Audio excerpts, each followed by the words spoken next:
السلام عليكم خوتي وخواتاتي، كي راكم؟ غاية لاباس؟ الحمد لله. اليوم غادي نبارطاجي معاكم وصفه تاع الكيرانتيكا تاع الغارنا على اصولها. متامنوش عقلكم تحلفوا عليها تقولوا توها من برا مدي جديده ولا قومبيطه، تجي سليمه تاع الحيض، تجي تامنوش عقلكم.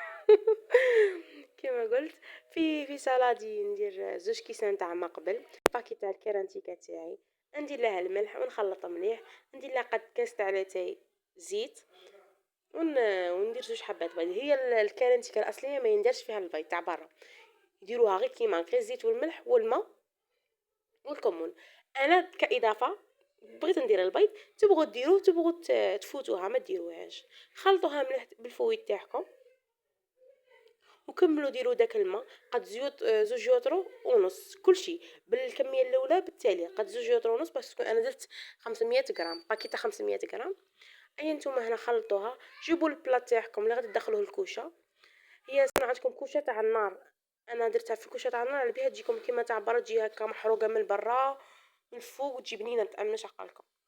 طلي المول تاعك بالزيت وفرغي ديك الكرانتيكا تاعك وزيدي شويه زيت من الفوق باش تتحمر، تدي لون هذاك الكحل هذيك تجيك اللي محروقه، تجي بنينه بنت الكرانتيكا تجي طاغيه فيها وريحتها يشموها من برا.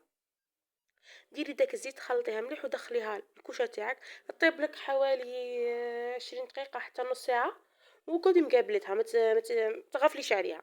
هنا بعد ما طابت لي راني حطيتها في طبسي باش نوريلكم القوام تاعها كيفاش يجي، تجي علامه ما تامنوش عقلكم السينما تاع الحي. تاني راني حطيتها، غادي ندوقها معكم ان شاء الله تعجبكم الوصفه تاع نهار اليوم وتبارطاجوها. هذه وصفه وهرانيه تاع بصح، تبارطاجوها مع احبابكم وتسيوها وتردوا لي في لي كومونتير ان شاء الله تعجبكم.